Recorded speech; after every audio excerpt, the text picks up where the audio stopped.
This episode is brought to you by Progressive Insurance. Do you ever think about switching insurance companies to see if you could save some cash? Progressive makes it easy to see if you could save when you bundle your home and auto policies. Try it at progressive.com. Progressive Casualty Insurance Company and Affiliates. Potential savings will vary. Not available in all states. Just a heads up, this episode might be a little too spooky for our very youngest strangers. I'm Laurah Norton, and this is One Strange Thing, the show where we search the nation's news archives for stories that can't quite be explained.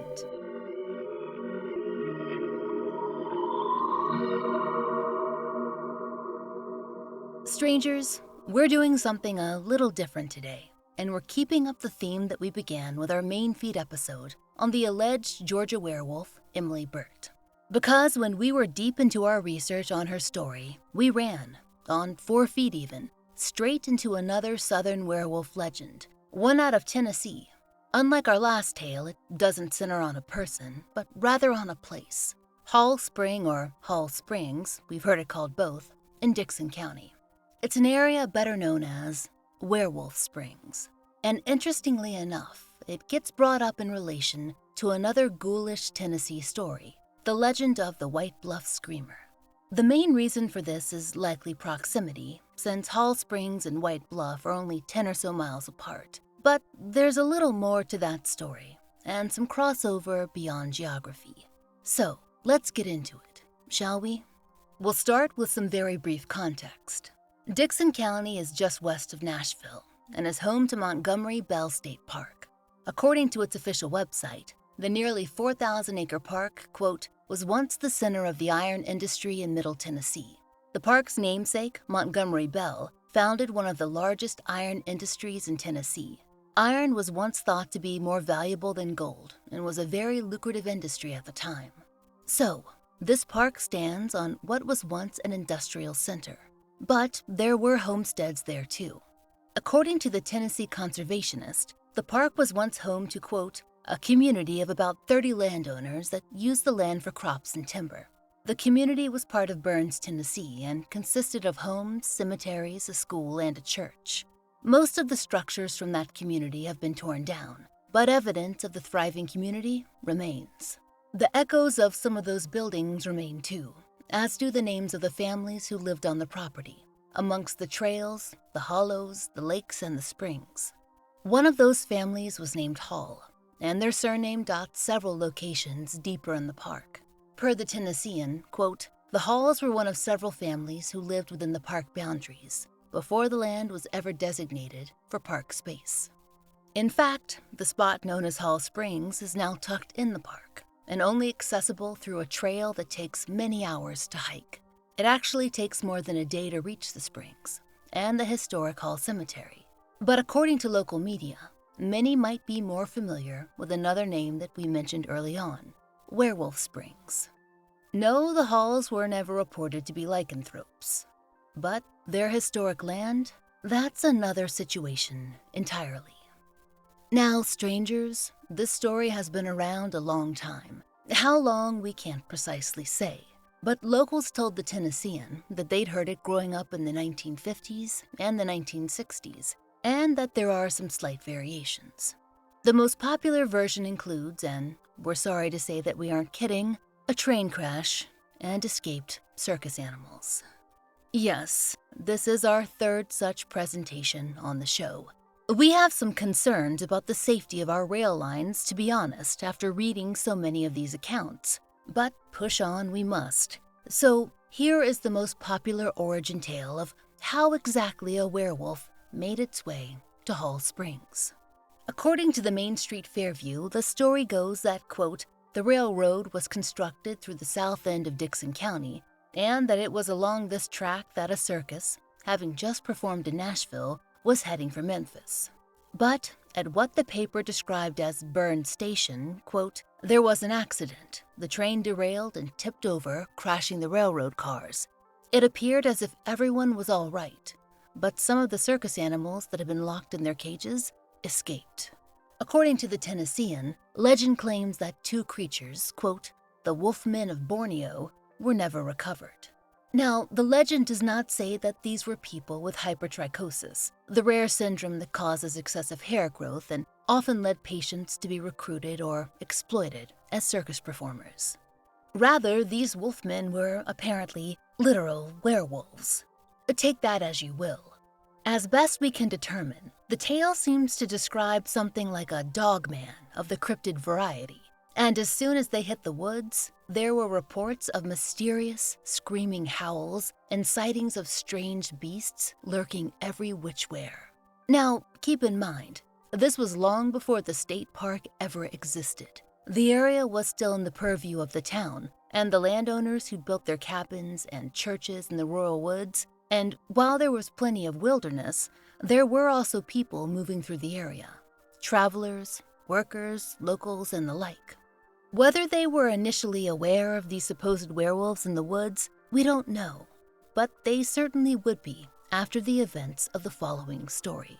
According to the Tennessean, just a few years after the crash, it was said that two local men were traveling by wagon from Burns, quote, to a homestead near the Harpeth River. The travelers were stalked by a wild creature in the vicinity of Werewolf Springs. They moved faster and faster, trying to shake the creature, but it was no use. So they abandoned the wagon and they ran into the forest in opposite directions. The men, who were described as, quote, a local landowner and his hired hand, they were separated by this tactic. And it worked, for one of them. Per the Tennessean, quote, the creature pursued the hired hand, who was never seen again. The landowner heard a blood-curdling scream and pleas for mercy from his hired hand, but his body was never found. The Tennessean doesn't include any names. This is, after all, a modern article, but they do have some information on what supposedly came next. Locals were said to have rounded up hunters to pursue this beast. We only hear of one werewolf here, by the way. Maybe the other went on vacation, but in any case, the hunters were on the prowl, and they took a goat with them. If that sounds familiar, yep, you've heard that one before too. We've had an alarming number of stories involving innocent goats used for bait. These hunters went to the springs, the area that appeared to be the werewolf's domain, and they, quote, tethered a goat in the middle of the clearing and broke off in pairs, surrounding the goat and under cover. Apparently, this worked because a creature burst forth, something that looked, quote, Sasquatch-like, not a werewolf in this version. The hunters, they tried to take it down with their shotguns, but the creature snatched up the goat and then, yes, disappeared. A local teacher told the Tennessean that he'd heard another piece of the tale, back when he was a child and had spent his own summers at the state park. That soon after that failed attempt, a famous hunter had come to Tennessee and had camped out in a cabin in the woods, hoping to take out that werewolf. According to the Main Street Fairview, this famous hunter, he initially had no luck in tracking the creature, but it was polite enough to eventually come to him. It made itself known near his cabin. No word on whether it was looking more like a Sasquatch or a werewolf at this point, and the hunter, who also remains unnamed in these tellings, he took his chance. Per the Main Street Fairview, he took his shot, again and again, quote, but the bullets did not seem to faze the creature, and it kept coming at the man. Then, it attacked. Things did not look good. But then, the paper writes, at the very last moment, the rising sun drove off the beast. We do appreciate a nice little bit of lore. And that was lucky because the hunter was nearly out of ammo. He was left alive, but severely injured. And this, the paper tells us, ended all of the werewolf hunts, at least in the 19th century. According to both papers, this is the story that many locals heard growing up, when their scout leaders gathered them around the campfires and walked them down the hiking trails, pointing at the spring that was supposedly home to a werewolf, or maybe two, so many years ago. And it was a fun little piece of local lore, with just enough ties to real history, like the railway, to stick around for going on 2 centuries. Well, it would be tied to history, except for one strange thing. This episode is brought to you by Progressive Insurance. Do you ever think about switching insurance companies to see if you could save some cash? Progressive makes it easy to see if you could save when you bundle your home and auto policies. Try it at Progressive.com. Progressive Casualty Insurance Company and Affiliates. Potential savings will vary. Not available in all states.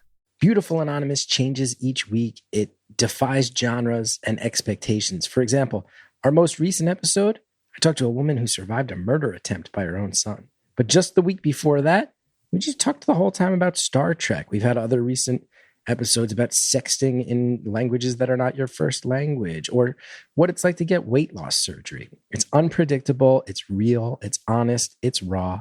Get Beautiful Anonymous wherever you listen to podcasts. There are some major holes in the story. We mean beyond the werewolves of uncertain number are in the woods kind of thing. We spent a lot of time looking at train wreck coverage in 19th century newspapers, and there was an alarming amount of it. Strangers, you may be unsurprised to discover that absolutely no reports surfaced of a circus train crashing anywhere near Dickson County in the appropriate time frame. Actually, in any time frame at all. But that wasn't even the biggest issue. As the Tennessean reported, the rail line that ran near the spring, which was only finished during the Civil War, wasn't carrying circus animals all willy-nilly throughout the Southeast. Quote, the rail line wouldn't have been used outside of military shipments until after the war. Now, the 1860s, our time frame for this story is pretty vague, but that knocks off a good chunk of the decade. And without any reports of a single wreck in that vicinity that involves circus animals, well, we are suspicious. Now, there were train accidents along that line to be sure, but trust us, anytime anything exciting occurred, the papers covered it. An example is the circus train wreck that occurred in Tyrone, Pennsylvania back in 1893. It was huge news. Photos, columns, searches, the whole 9 yards. But no wolfmen were running amok in Tennessee, as far as we could find in our archives. And while there are locals who certainly know the tale, there are others who dispute it. A descendant of the Halls, Frances Allen, told the Dickson Herald back in 2011 that she had never heard the story growing up, and she spent a lot of time on the property that used to belong to her family. And not only that, she never, quote, encountered a werewolf during her childhood near Hall Springs. Her grandson had heard the story, but that was many years later, and he hadn't seen a thing either. But others do swear that they've encountered odd things, and heard the howls and the strange noises, so we suppose it is subjective. Still, we feel it's unlikely that this train wreck ever happened. And maybe that means that no one at Hall Springs ever had a strange encounter or heard howls in the night. But we do think that it's interesting, strangers, that there's another old story so close by. Remember way back at the beginning of this episode when we mentioned the town of White Bluff? It's also in Dickson County, and as we said, less than a 10-minute car drive from Werewolf Springs. And there lies another legend, that of the White Bluff Screamer. According to the McDowell News, that story is even more vague in terms of provenance than Werewolf Springs, but there is quite a reputation surrounding the area. So, the tale goes like this, quote, a long time ago, a man and his family lived in a home in the valley at White Bluff, located in Middle Tennessee. For several nights, the man and his family kept hearing this horrible, high-pitched scream coming from the darkness outside their home. This long time ago is never specified, but the Tennessean narrows it down a little to, quote, nearly 100 years ago in an article that they published in 2019. And also note that there is some proof that the story occurred, at least in terms of its location. The paper spoke with a man named Tony England, who the Tennessean described as, quote, White Bluff's unofficial town historian. And Tony said, quote, the house is all fallen in, but it's still there. So, back to the story of the people who allegedly lived there. The father felt that he needed to protect his family. After all, they'd been hearing the terrible screams, night after night. So he finally grabbed up his shotgun and his hunting dogs, and he went in search of the source of the noise. Per the McDowell News, quote, as the man headed out, his dogs ran far ahead in search of the screamer, but a few minutes later, the poor hounds came back, whimpering. This must have been a brave fellow because he kept up his search. That is, until he heard a horrible noise from behind him, coming from the direction of his very own home. He raced back, but when he arrived, he discovered everyone was dead. And not just dead, but, per the Tennessean, quote, torn to shreds. The paper reports that, quote, some stories will mention that he saw a female-type figure in a white mist upon his return, with some saying that she still haunts the area and will burn grass from wherever the white mist may appear. According to the McDowell News, many people think that the screamer is more generally a, quote, misty ghost that haunts the hills and hollows. Either way, we're not sure how it would be able to kill a whole family, but that's how the legend goes. And, the paper claims, people say they can still hear its screams today. So, what is the connection here, besides location and setting? Well, for one thing, this doesn't sound like anything that we've ever heard a misty ghost accused of. It sounds a lot more like an animal attack, maybe even a werewolf attack. Now, admittedly, strangers, we are not misty ghost experts, but with one or more werewolves rumored to be just a few miles away, you can imagine the connections that some people have made. According to the Tennessean, some folks think that those screams are more like howls, the same ones heard at Werewolf Springs. Perhaps the hunting grounds of the creature, if it exists, are a little broader than folks first imagined. As author Lyle Russell wrote, quote, even with a preponderous amount of evidence that the White Bluff Screamer and the Beast of Werewolf Springs are myths, many longtime residents of Dickson County around Burns and White Bluff hold on to their claims of having seen and heard the screamer. They're also open to the notion that the screamer and the beast could be one and the same, roaming the dense woodlands around the park. And, as with so many of the stories that we tell, there's the lack of hard evidence. And then there are the experiences of real people who can't explain what they've seen and heard.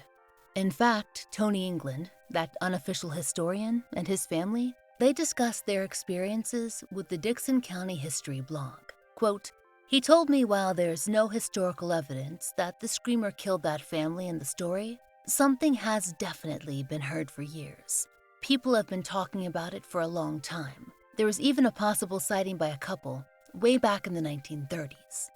Tony's son, Edward, he spoke with the blog, and he said, quote, his father told him that he heard the screamer when he was a young teenager in the 1940s. Not only that, but the whole family, they had a run-in back in the 1970s on a camping trip. They were near the White Bluff site when they heard some terrible screaming. Edward said that they didn't hang around to find out what was doing all of the screaming. They left their belongings behind and drove away. But the next day, when they returned to find their camping supplies, quote, they saw large, cat-like paw prints. And according to the England family, there are plenty more stories like that across Dickson County. We can't say for certain what's happened in Middle Tennessee. There's certainly little hard evidence to back up the origin stories of either tale. But it's interesting to us that such big legends sprung up so close together, without any clear connection to one another. It's only been in more modern times that folks have connected the two tales to try and make sense of the experiences people in different corners of the county have had. Maybe it's nothing, or maybe something. A ghost, a wolf, a creature we can't quite pinpoint, or maybe even fathom, has been roaming Dickson County with a whole state park as its playground. It's a big country after all. It's not so hard to imagine that there are still places where things might hide.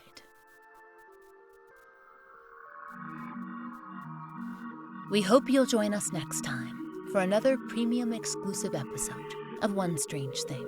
Oh, and if you wouldn't mind, please take a moment to rate and review our podcast on your favorite app. It helps us find more listeners. This episode is brought to you by Progressive Insurance. Do you ever think about switching insurance companies to see if you could save some cash? Progressive makes it easy to see if you could save when you bundle your home and auto policies. Try it at Progressive.com. Progressive Casualty Insurance Company and Affiliates. Potential savings will vary. Not available in all states.